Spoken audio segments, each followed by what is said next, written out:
कि तुम्हारी जब मौत आए तब ले लेना, तो वो चिढ़ गया यही बात से। कहने लगा आपको मालूम है मौत कब आएगी? तो गुरु महाराज ने कहा इसीलिए तो तुम्हारी पत्नी रोज कहती है कि रोज भगवान का नाम ले लिया करो, तो इसमें कौन सी बुराई है? तो कहने लगा गुरु महाराज अब मेरी समझ में आ गई, अब मैं रोज परमात्मा का नाम जपूंगा। तो प्रेमियों अगर संत ना मिलते तो हमको तुमको भी ये बात समझ में नहीं आती। गुरु महाराज मिले तभी तो बात समझ में आई।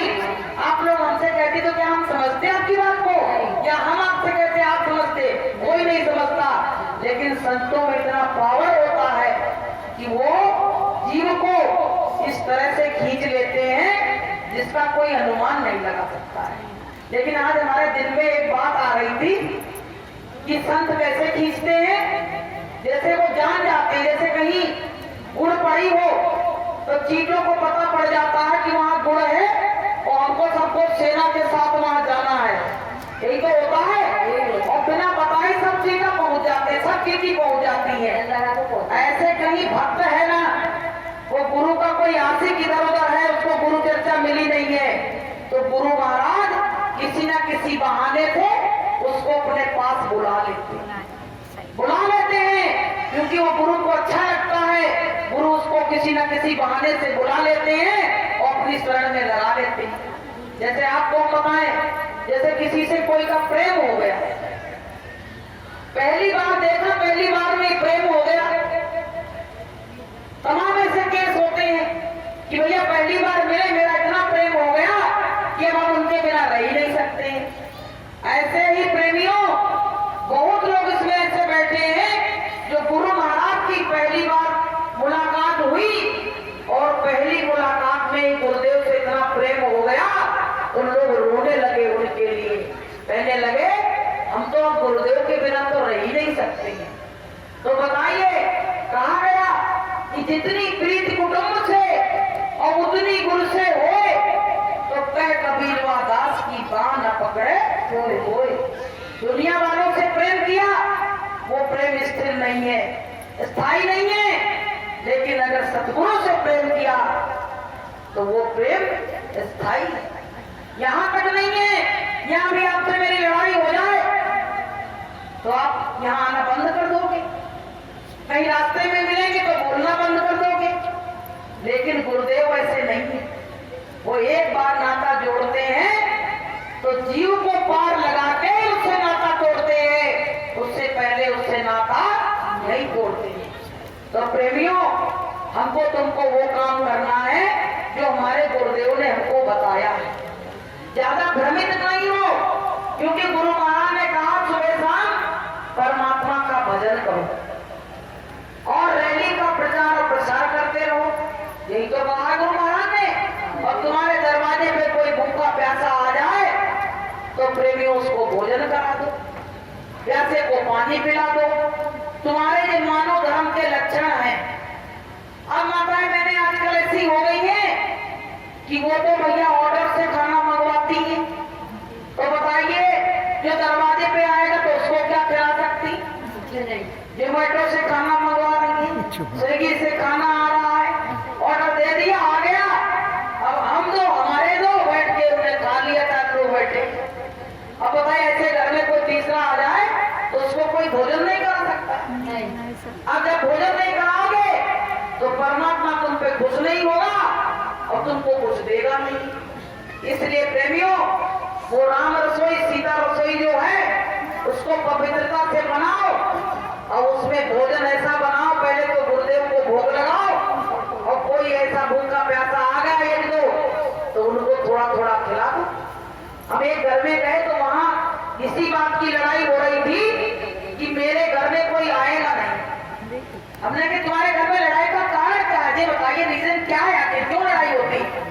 तो कहने लगे बहन जी इस बात की लड़ाई है जो हमारी दोनों बहुएं ये कहती हैं कि इस घर में कोई मेहमान, कोई रिश्तेदार, नातेदार कोई नहीं आएगा। अब बताइए ऐसे सब घर हो जाए तो दुनिया के रिश्ते खत्म हो जाए।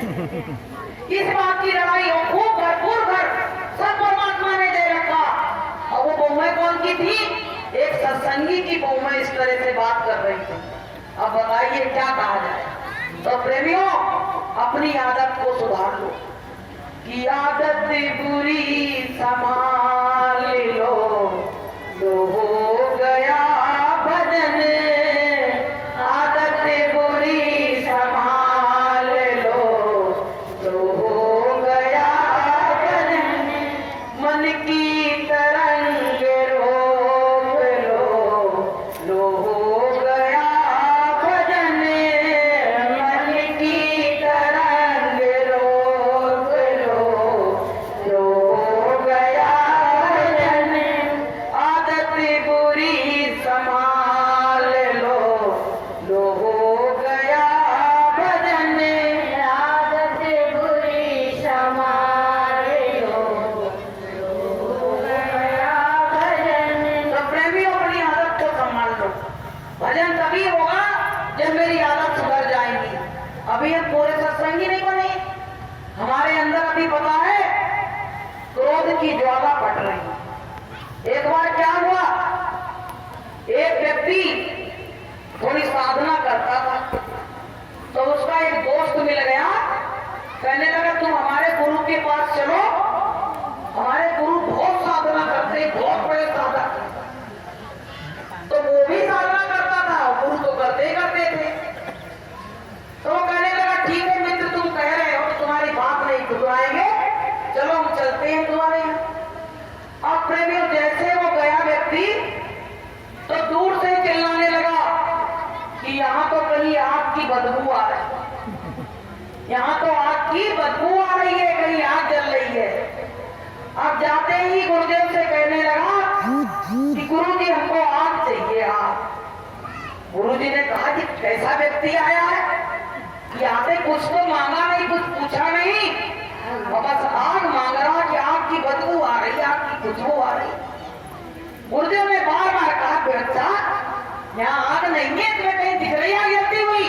बोले मुझे दिख रही है। अब भैया 4 बार कहा, 5 बार कहा, गुरुदेव को गुस्सा आई तो लेके चमीटा गुरुदेव पड़े, कहने लगे अब लो आग तुमको हम देते।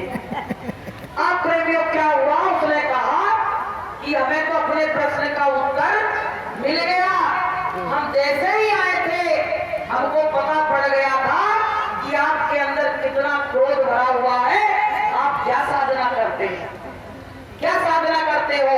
हमें तो अपने प्रश्न का उत्तर मिल गया, आपने जैसे जमीना उठाया वैसे। तो प्रेमियों ये आग, क्रोध की आग सभी के अंदर जल रही है।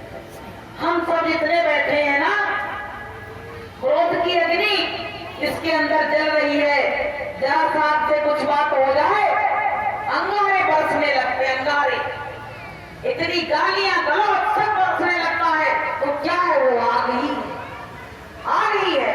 तो प्रेमियों ये आग जब तक हम भजन करेंगे नहीं, साधना करेंगे नहीं, गुरुदेव से मिलन नहीं होगा, तब तक हमारे अंदर की ये आग बुझने वाली नहीं है। जिसकी बुझ चुकी वही तो हमारी आग को बुझा सकता है, जिसके पास सामान होगा बुझाने का वही तो आग बुझा सकता है। तो प्रेमियों गुरुदेव के पास है ऐसी युक्ति जो मेरे अंदर काम की, क्रोध की, लोभ की, मोह की, अहंकार की जो आग लगी हुई है, इसको केवल गुरुदेव ही बुझा सकते हैं, किसी और के दम नहीं है।